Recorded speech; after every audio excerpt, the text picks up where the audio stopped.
Hi there, welcome back to my channel. For today's project, I'll be making 2 wedding cards using the Spellbinders Sunday Drive set and the Lawn Fawn Falling Heart stencils. The Hitch set has been out for several years, but it's my first time creating with it. So without further ado, let's get to it. As always, I will have all the supplies that I used in today's video linked below in the description box. I'm breaking out the stamp wheel today. It's from Altenew and it came out earlier this year. My hubby pre-ordered it for me for my birthday. My birthday's in June. I think he pre-ordered it in May, and it finally arrived in July. It's great for stenciling, as you can see here. There's no tape required for holding anything down. Nothing moves, nothing shifts. It's wonderful. I'm using Distress Oxide inks for blending along with my waffle flower blending brushes. As I prepare this card panel here, I thought I'd share why I'm making 2 wedding cards today. Yes, that's 2 wedding cards. So we've been invited to several weddings this year. The first card that I'm making is going out to my oldest niece, Kristen, who is my goddaughter. She is getting married out in New York, so I'm really looking forward to going to that wedding. I will get to see a lot of my nieces and nephews. I have a total of 16 nieces and nephews. 2 are on my husband's side and the rest are on my side. So that'll be fun to see them and my siblings and my parents. So the second card is going out to my next door neighbor, our good friend. Her youngest son is getting married here in Central Texas, I believe in October. So I'm really looking forward to going to that. We have known him since he was little, so that'll be really fun. So back to the card. There you see me cleaning off one of my blending brushes using a paper towel roll. It actually works really well.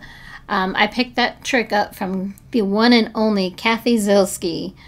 She is my favorite card maker out there. I really love her ideas, her card making skills, and she has the most fun lives out there. We all get in her chat and we chat it up and just have a good time. So fun. I'm glad I found her. I wish I knew her in real life. Here I am finishing up the first card panel with KITSCH FLAMINGO, and I inked up my blending brush and transferring it over to the cardstock, filling in all the hearts. There we go, that looks good. A few more on the bottom here. Now we're just doing a once over to make sure all the hearts are filled in. That looks really good. I love that pink, it's so pretty. And now we're getting ready for the peel and reveal. Now check out those hearts. They are so pretty. I'm so thankful for stencils because they just make things so easy. Now we're getting ready to set up for the second card panel. So I get the alignment guide for some assistance to make sure I have enough room to place down the stencil. There we go. Get back out the spun sugar to start off with. And down goes the stencil, the first one. There we go. And later on in the video, I know you're probably wondering why I have those 2 cards set out to the right there. Those are going to be the toppers for the card. Those took quite a while to piece together, as you will see later on in the video. I did speed it up so you didn't have to see me fussing around trying to piece all of the little pieces together, because there's quite a lot of them. But anyways, you'll get to see it. It's a really fun process. I love to paper piece. I've been paper piecing for years, so I actually enjoy it. It's kind of like putting pieces, puzzle piece together, so it's quite fun. Anyways, here we go. We are blending away, getting that first layer down. Now we're setting up the second stencil for the second panel, and we're getting out the KITSCH FLAMINGO again and cleaning off the brush. And the reason you want to clean off the brush is because we're using the same brush and 2 different colors, so the colors don't get contaminated. So now we're inking up the blender brush and inking up the cardstock. There we go. And you kind of want to go in with a heavy hand here because you want to make sure that they're all filled in. That looks good. Just making sure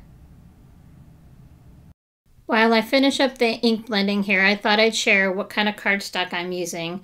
I prefer to use the Neenah Classic Crest Ultra Thick and the 110 pound, the Smooth Solar White paper. It's my favorite for card making.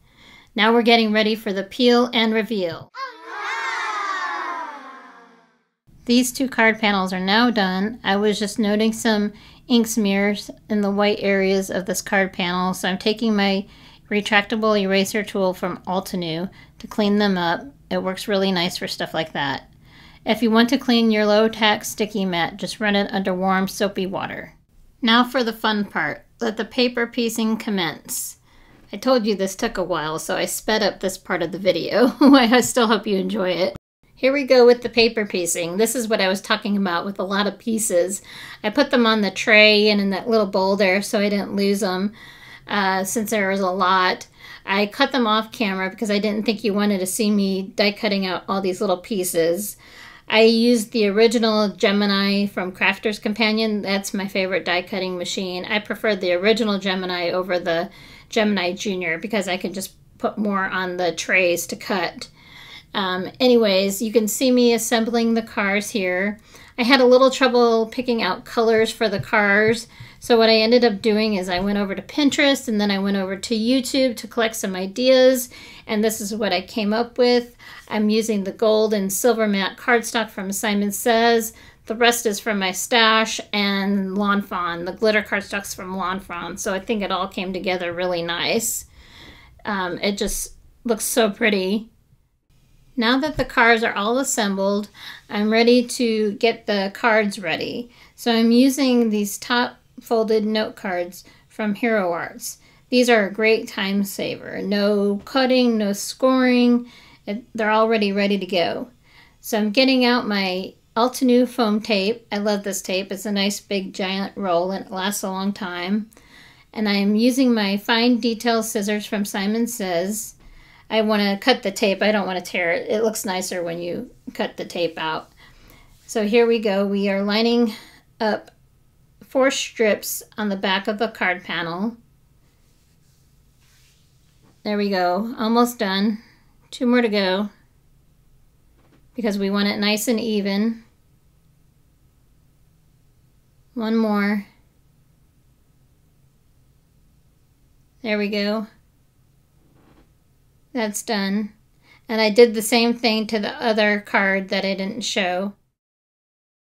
So now I'm getting out my utility knife, taking off the backers, because we are going to get these all lined up to put on the card bases. And you have to be careful because this tape is pretty sticky. So we want that nice white margin around the edge there. So I'm trying to be careful to get it all nice and lined up just right. Still trying. There we go. I think I got it. That looks great. Now on to the next one, just removing the backers off the second card panel and repeating. There we go. Now we line this up to the second card base. That looks great. Now they're ready for the cars. The card bases are ready to go for the cars.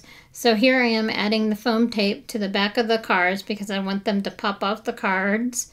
I want that added dimension. And then I have some smaller foam tape that I'm getting out here that I'm going to use for the cans. There we go.